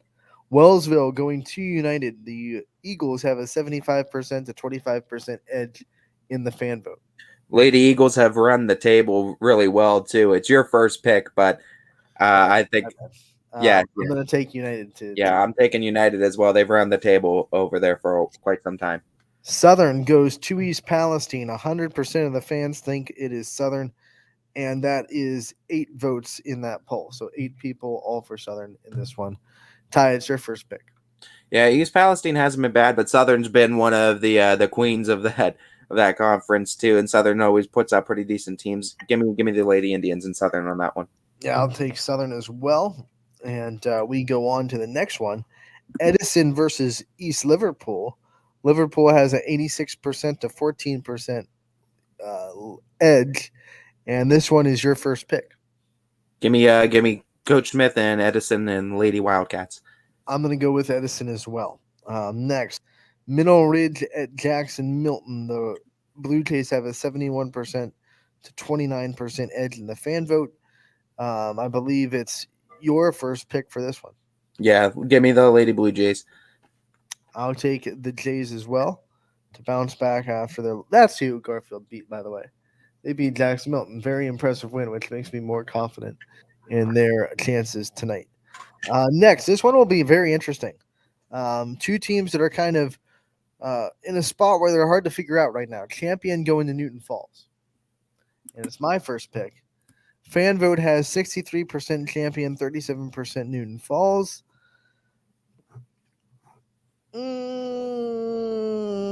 Give me Champion to go on the road and get the win.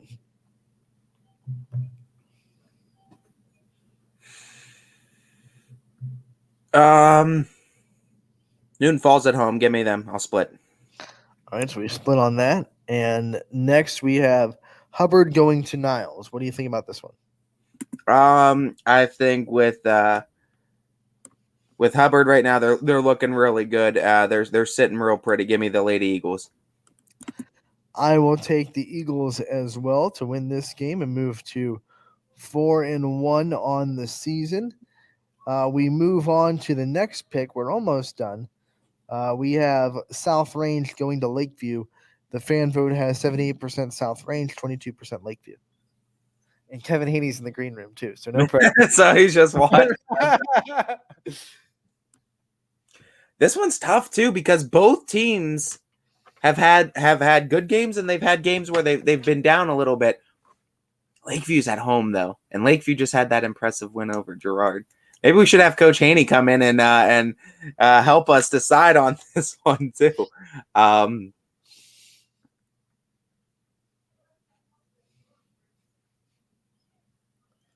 Give me Lakeview at home. It's not tough. It's tough being the first pick, isn't it? It is tough being the first pick, but this one, I mean, genuinely, I don't know because I mean, like Lakeview, they've had, like I said, spots where they've looked really good, and if they have a good night, I fully believe they could beat South Range. Give me South Range's defense to go on the road and get their win. You know, I don't think they'll score a lot. I think Lakeview's defense is really good, but I don't know how well they're going to be able to score against the pressure of South Range. So we split on that one, which is good, a good political answer. As we bring in Kevin Haney, the head coach of those Lakeview Bulldogs, who have a big game tonight after their big win in Girard. Coach, how we doing? Good, guys. How are you guys? Doing real well, Coach. And I wanted to talk, too, about that big win in Girard, as well as just the way you guys have started the season. I think it's been a great start to the season for a program that is continuing to build. How proud are you as a coach? And I know it's not something as much of a big surprise. You were telling us preseason that this team, expect them to be pretty good this year. Yeah, I mean, I knew going in that every game is going to be a battle, and I think the girls are aware of that. We talked that, you know, you still have Poland, you have South Range, you have those two teams in the league that just dominated. And we would love to be considered up in that aspect. We're not there yet. Like you said, we've had glimpses. There was times where we've played real good this year, and there's other times where you just sit there and you shake your head and you're like, come on, we're better than that. And, you know, we do spend a lot of time watching film with the girls, and, you know, I'll ask them questions and they know the answer. So they know what we're supposed to do, but at times, again, you just make mistakes. When you look at this win over Girard that you guys had, I want to talk a little bit more about that game in depth.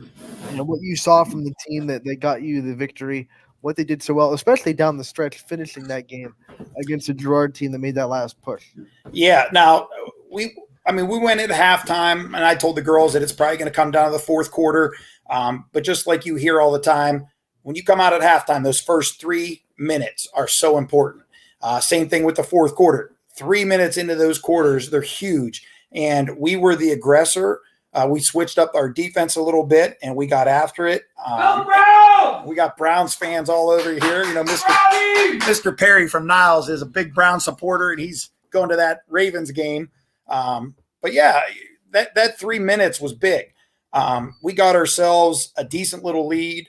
And again, you go down that road where, okay, just close out a game now. Now you got a lead. You got to play with a lead. We got to figure out how to close out games. We didn't shoot good from the foul line in the fourth quarter, going 7 of 15 and missing 2 front end and 1-on-1s.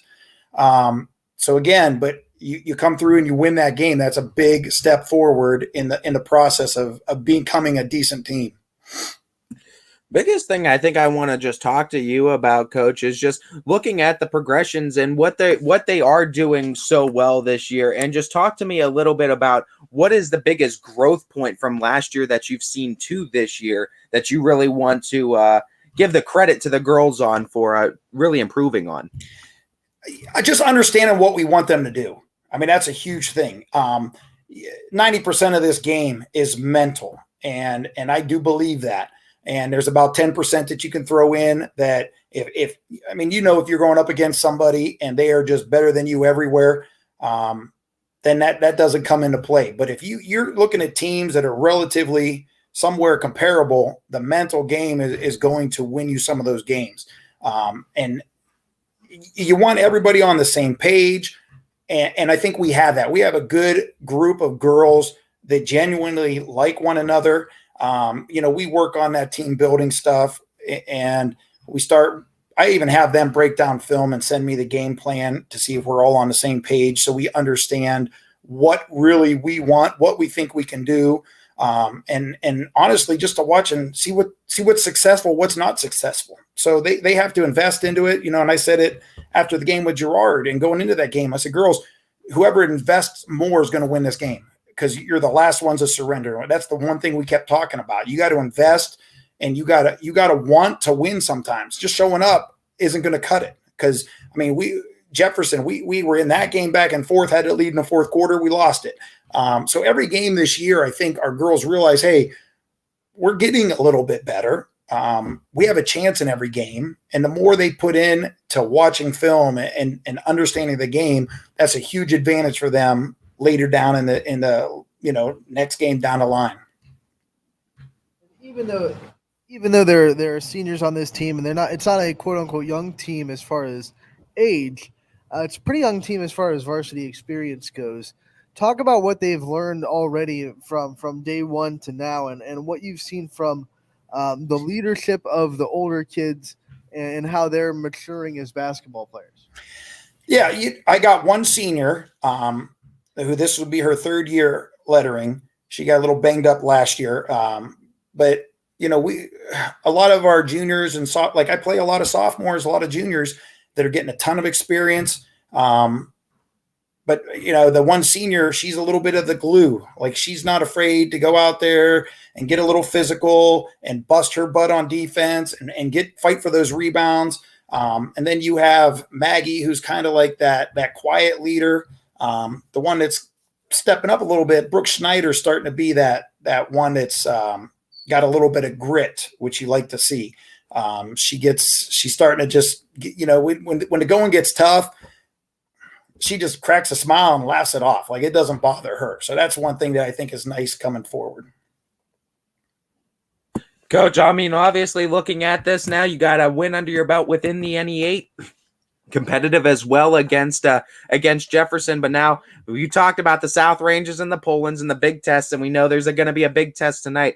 Talking about this matchup though with the Lady Raiders, what's going to need to go right for you tonight, and what's sort of without obviously giving away your book, what's going to be sort of the game plan to try to come out with a victory in this one? It's 100% handling their defensive pressure, because they get after it. Jeff will play 8-9 girls. They get in your face. They're aggressive. They want you to make a bad pass, and they want to take off, and they want to run. We got to handle the pressure. So we got to be us. They're faster than us. They're quicker. We got to be the smarter team. We got to work the fundamentals around. We got to take good shots. And at times we got to be the aggressor. So you're going to go into this match with, someone that you want to be. And when you get your chances, you're going to have to hit the home run. So when we get our chances, we're going to have to take advantage of it. If we don't take advantage of the chances, then we ain't going to have much of a chance, because they get after it. They're aggressive, like I said. But my girls aren't going to back down. I know that. I fully expect this to be a great game tonight. So if you're bored, come on out to Lakeview. And one of the things that we've seen over the last couple of years for a lot of teams that go up against the South Rangers and the Polands and other big name programs, that they like to play fast basketball like South Range does. They try to slow the game down, but that also loses the aggressiveness. So how do you kind of balance the idea with, we don't want to play at South Range's tempo and let them control the tempo, but we also don't want to lose the aggressiveness? Like you said, we do want to be the aggressor when the opportunity presents itself. Yeah, that's kind of what we actually work on all practices. We want to execute. We want to play great defense, and our girls, they work so hard on defense. And that's one thing that every night you can make some shots. Like, we were able to hit some shots against Gerard. We had a nice lead going in, and then we kind of got a little hesitant there in the fourth, but our defense has always been there. And there's a couple times where you watch film where, we talk about it with the girls, like, look at our breakdown. This is why they scored. Like, so we know a lot of it is what we handle, what we do. And so we just got to be us tonight. Coach, I mean, this is also a time to talk about just in the 6 games, I believe, sample size that you've had with these girls too, just to give out, if you wanted to, shout outs to what these girls that you've seen personally, either from a leadership perspective, inside the locker room, on the court. What are some girls that have been a huge impact and a huge reason why you've had such a solid start to the season? it goes back and forth to all the girls, like just little things we do, like our Saturday youth program. Everybody's committed. We show up, we go in shifts. There's like young kids that we didn't see a lot this summer that have started playing really well and are getting some varsity time. So Mckenna Warner, who coming in as a sophomore, like she had a decent freshman year, and as a sophomore, I mean, she's playing a lot varsity. The one thing, like, obviously we don't have a lot of depth. I only really dress 4 varsity players, and we just basically rotate a couple JV players into the lineup, and that's basically who earns it. So a couple games ago, I made the decision. I'm like, okay, well, listen, you're gonna get some reps at JV, and whichever one of you want it, you can start varsity. And it's picked it up at the JV level, picks it up at practice. And it goes back to the old thing where you just throw a little competition in, and the cream will rise to the top. So whoever wants it, whoever's busting their butt, whoever's working hard, it's theirs to have. And nobody cares. I'm telling you right now. We talked about it with some of the girls because they would ask about who's this. I said, girls, I don't decide who plays. That's 100% on you. And they understand where I'm coming from. It's not something where I have favorites. I'll get on everybody. And they just have to understand, I'm going to give them a chance. Whatever chance they have, it's up to them what they do with it. Coach, thank you so much for taking the time to join us today and talk about your impressive start and preview this game tonight a little bit. We wish you the best of luck tonight and the games ahead, and we look forward to talking to you again real soon. All right. Thanks a lot, guys. Have a good one. You as well, Coach. That was Kevin Haney, the head coach of the Lakeview girls basketball team, joining us on Running Point, brought to you by Greenwood Chevrolet in Austintown. Ty, we have a few more picks to get to really quick, and then we'll hear from Jeff Fischel, the head coach of the South Range girls basketball team. Let's get through these picks, the rest of them. The last one we did was the South Range Lakeview game. We still have to pick, I believe, Crestview and Liberty. So, Ty, I believe it's your first pick? Mine, or yours, because I picked my first pick. You can't go against Liberty, what they've been doing. I can't go against Liberty either. Liberty gets to win. Fan vote has Liberty at 75%, Crestview at 25%. Next is Camel at Brookfield. Camel has 33% of this vote, which is surprising with what Brookfield has been able to do. Give me the Warriors at home. It's actually your first pick. Yeah, I was going to go Brookfield anyway, so give me Brookfield. Sorry about that. Lowville at Waterloo. I'll give you this first one. 20% Lowville, 80% Waterloo. Waterloo's a team of 7 girls, but they're 7 girls strong. Give me the Sweethearts and the Lady Vikings. I'll take Waterloo as well. And last but not least, Hubbard versus – no, actually 2 more. Sorry. Hubbard versus Niles. Hubbard has an 89% to 11%. I think we picked this one. I didn't do the fan vote. Oh, okay. Sorry. But the last one is Struthers versus Poland. Struthers has a 20% to 80% edge. I mean, Poland has the 80%. I was like, what? Give me the Lady Bulldogs. Give me Poland as well. So now, without further ado, we have a pre-recorded interview with Coach Jeff Fischel. So we'll go to that and hear what Coach has to say about his start to the season and what the future holds for the Raiders. Anthony Harwig here with another Coach's Corner for South Range Girls Basketball. I'm joined by Jeff Fischel. This is brought to you by Joe Dickey Electric. Coach, thank you so much for taking the time to join us today. Always a pleasure to be here. I appreciate you having me. Good to see you, Anthony. Now, we haven't talked to you since the preview of the season as far as the Coach's Corner goes. And you guys have 5 games under your belt. It's kind of been a tale of 2 halves of the season so far. You started off 0-2, but you've won 3 in a row. Talk about what you've seen from your team so far this season, what you're happy about, and what kind of things that make you optimistic about going forward. Yeah, we knew coming into those first couple games that the odds were stacked against us. You know, for one, the opponents we played in Hoban and Salem were really good. And, you know, part of it was the success of our soccer team. I think when we played Hoban, we had only had our full team together for 4 practices. And so, you know, then Thanksgiving came and we were off for a few days. So we were really, I've used the expression before, building the airplane while we were flying it.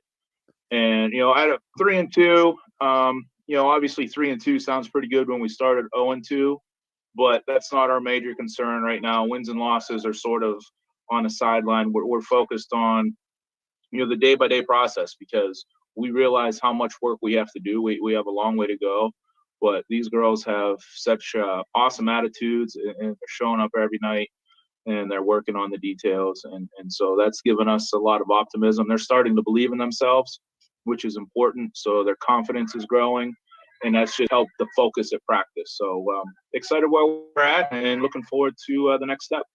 And you bring up attitude, which I think is a great word, because a lot of teams could have easily kind of put their head down after those first 2 games, packed it in, and taken a while to bounce back from it. But you guys got right back on the horse. You beat Girard maybe 2 or 3 days after that loss to Salem, and it's been kind of an uptick since then. So talk about what it was like to bounce back from those 2 games, what you saw from the attitude of your kids, and how they came out of it to beat Girard, then beat Mooney, and now beat Jefferson. Well, we had to. We knew that Girard was a league game, and if we got behind the 8 ball and didn't start out well in the league, that would make this a long season, because it's going to be a season where, if you want to be at the top of the standings, you're going to have to win on a nightly basis, because this is going to be a really contested league. And so our girls knew that, and that was our message from the beginning. Some of the girls were asking, "Hey, coach, we don't have this in, or what if Hoban does this, or what if Salem does this?" And it really wasn't our concern. We wanted to take our time and focus on the right things and build the foundation early in the season for what we want to do is from an identity standpoint. And so that Girard game to us was sort of our season opener. And we knew we had to come out and play well, because they're a really good team, really well coached. And our girls stepped up, and that attitude kind of helped us, I think, that we realized that, hey, this is where we start showing people who we are. And then, Mooney Saturday, we came out with a ton of energy.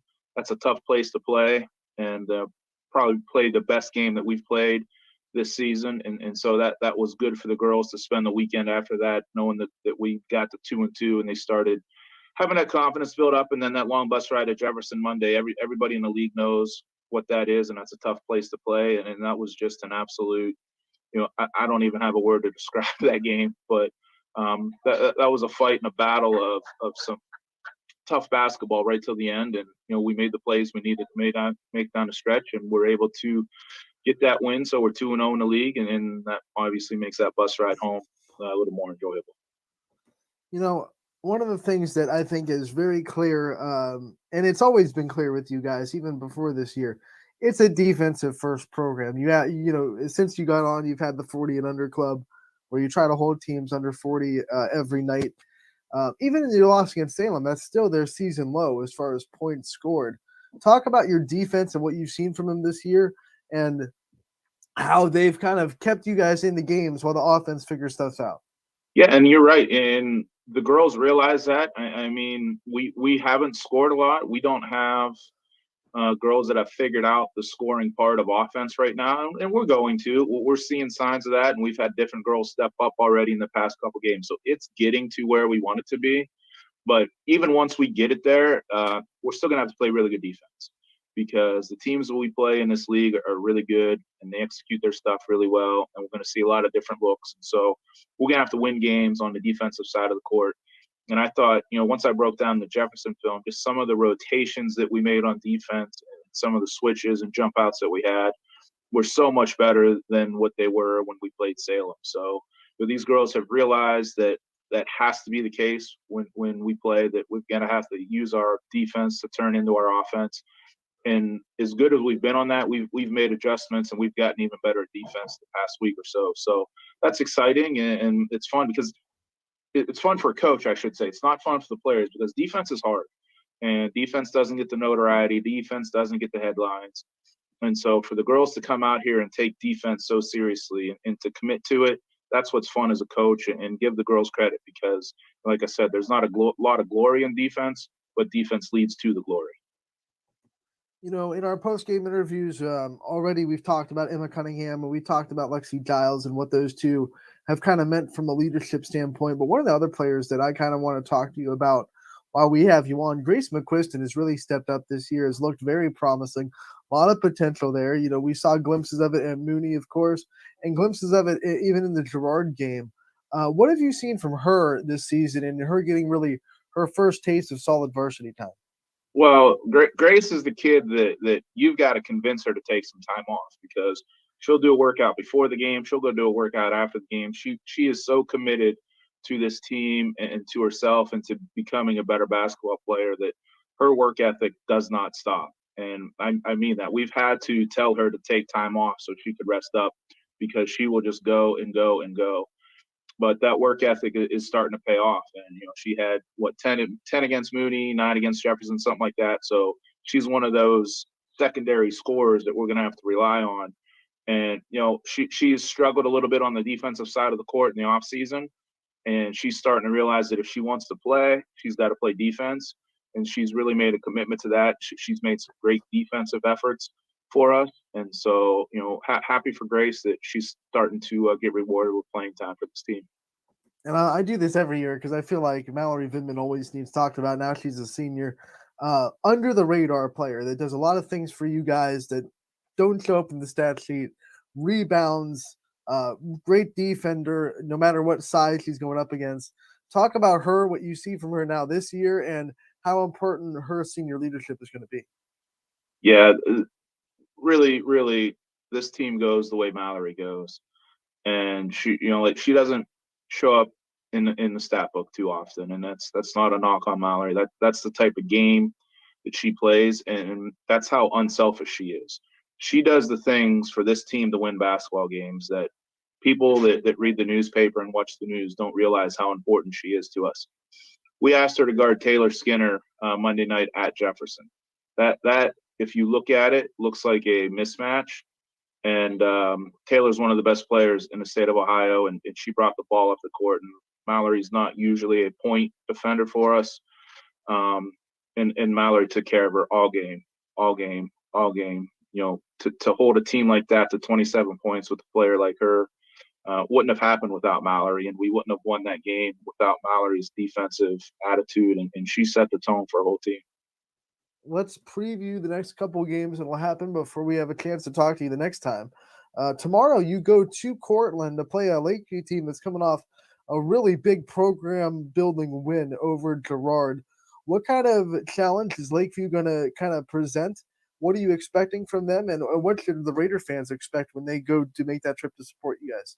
Well, Coach Haney is a heck of a coach, and what he does there is done the right way. And his kids play hard and they play well, and they've got a kid in Maggie Pavlansky that, people that tune in are going to see one of the best players that in this area, and that when you get to watch her, and she's a tough challenge because she's a great offensive player. She's a great defensive player. She does the little things. She just finds a way to keep them in games. And they've had girls, they've been young in the past.